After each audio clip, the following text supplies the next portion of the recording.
Ladies and gentlemen, wokeism is officially over. Yeah, you heard it right. And it's actually coming straight from the NFL, straight from the Kansas City Chiefs, who I despise with every little inch of my being for football reasons. Because, well, they're my rivals. I'm a Denver Broncos fan. They're in the same division for anyone who doesn't watch football. There's a reason why I don't like the Kansas City Chiefs because, well, they beat us every year and I don't like it. So I'm not a fan. I don't like the team because they're really good and they have a good coach.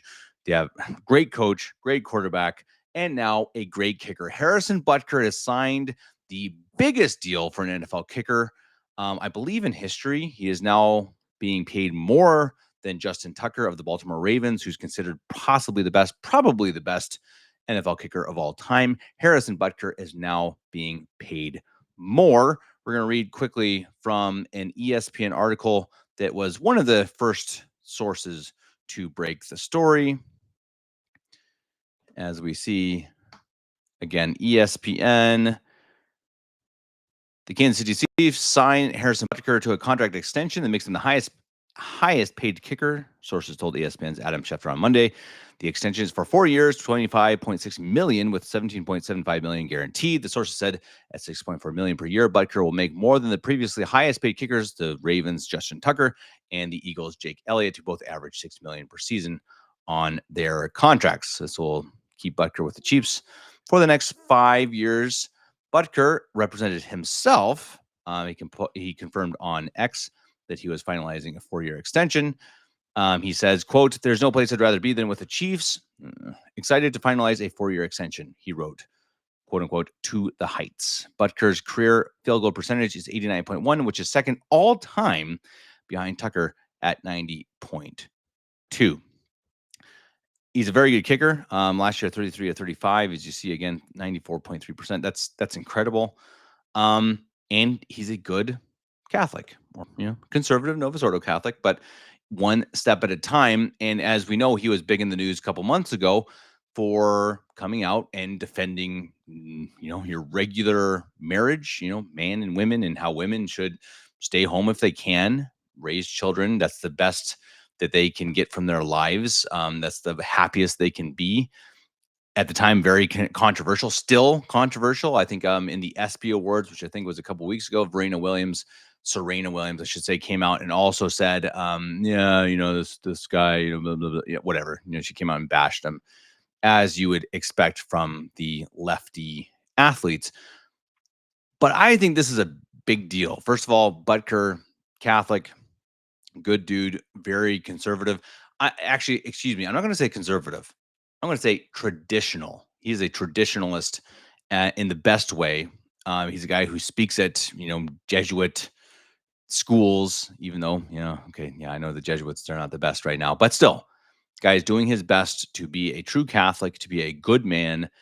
And now he's getting paid more than any other kicker in the NFL.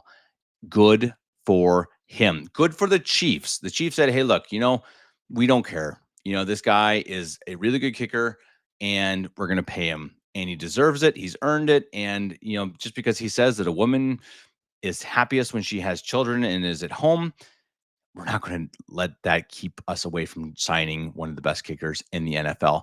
And in my mind, that's a really big deal. The Chiefs could have gone several different ways.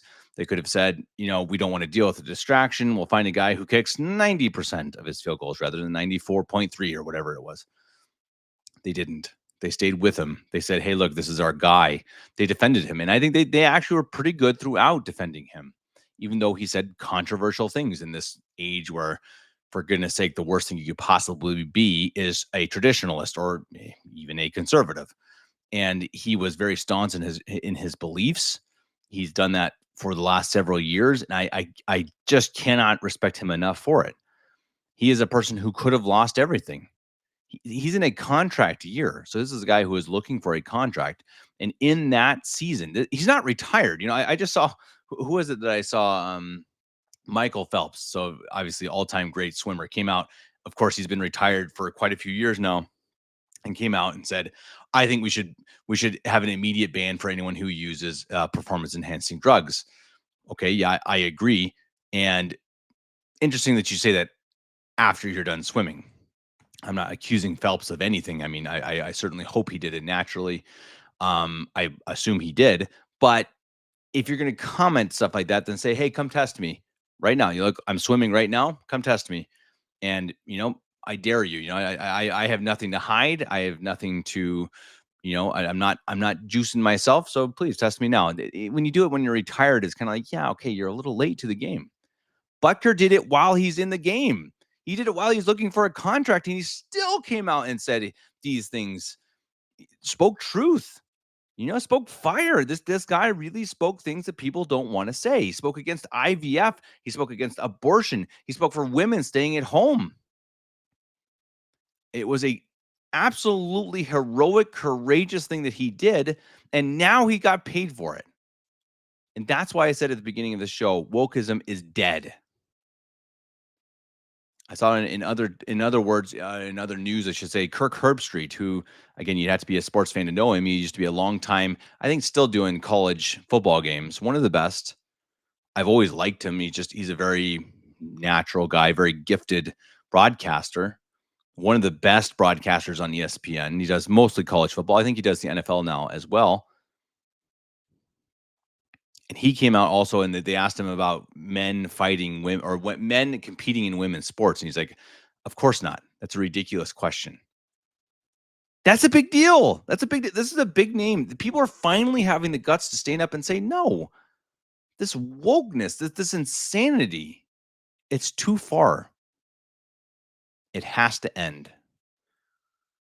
And Butker has been a big part of that, big part of it.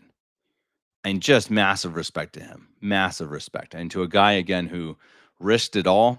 He risked his entire reputation, his career, and his team, the Kansas City Chiefs, unfortunately, backed him up. They backed him up and they said, no, you know what? Maybe we don't have to give in to the wokeness. Maybe we don't have to bow down to the idiocy of the leftist agenda. Enough is enough. And there's hope in that. Great hope. And it gives me hope for sports again. I'm a huge sports fan. As everyone who watches this show knows, I did sports way before I did this podcast. Sports was my thing. And in a way, it still is. Not as much, obviously. I have a family. I don't have time for sports, and I shouldn't. I still love it. I love sports. I think there's something in sports that should be true and pure and competitive. I think sports are a very good thing. And I really am totally sure St. John Bosco, St. Joseph would agree, in the proper way, of course, with the proper amount of time, not distracting you from your family or your duties. But competitive sports, the way it's come now, that guys are getting paid millions a year to play. Yeah, it's silly. Too much. Yeah, I agree. But that is what it is. And I'm glad that if you're going to be paying $6.3 million a year to someone, well, I certainly wanted to go to someone who has moral values, moral courage, who prays the rosary, who goes to mass, or at least what he tries to go to the Catholic mass, even if it's questionable at times, I'm sure. Anyway, huge respect. Really, I'm so happy for the guy, for his family. And I'm I'm not happy for the Chiefs because I can't stand them, but good for them. Good for them. And I hope the rest of the league understands enough. All of sports. I think the Olympics has opened some eyes. Viewers don't want this. They don't want wokeism. They don't. Maybe 1% of your viewership does. The rest don't. They don't want it. And I think finally we're seeing that. You're seeing that in Hollywood. You're seeing it in Disney, Marvel, Star Wars, even. I think is starting to realize this woke agenda. We're going to go broke. It really is get woke, go broke. Really. I don't think that's actually kidding anymore. It's not just a meme.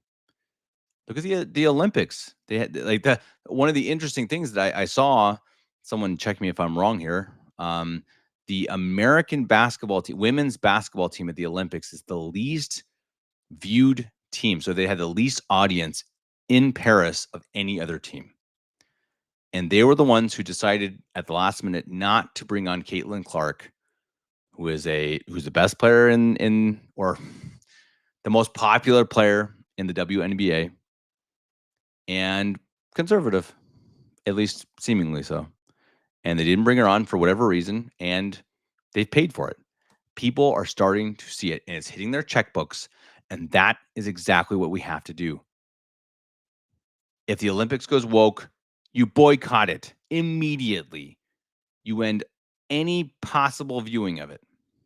And I have to admit, I've been a bit bad that I have commented on several Olympics things that I've seen on Twitter and stuff because they were culturally interesting. Males boxing females and men shooting the pistol while their female teammate gets absolutely no recognition because they're from Turkey. But I think that's exactly how we win. If Disney continues to make tripe, garbage, then stop watching. Don't pay them. That is exactly how they will change. Because eventually they actually do have to make money. No matter how woke they want to be, if they stop making money, they can't do it. And that we have to stick by that. Really be strong in that. If you see a company that is going woke, that is being immoral, and boom, done. We did that a long time ago with Amazon, Netflix, of course. I haven't done it with YouTube. Maybe should have. There's plenty of other companies, Facebook. There's many that you could. I'm not telling anyone what to do, but we need to consider it because it actually works. People keep thinking that, oh, boycotts don't work. Yeah. Who's trying to tell us that, do you think? Probably the people who don't want to be boycotted, right? Ask Bud Light if boycotts work. Ask the Paris Olympics. If the good people of the world stand up and fight, we could still win this thing.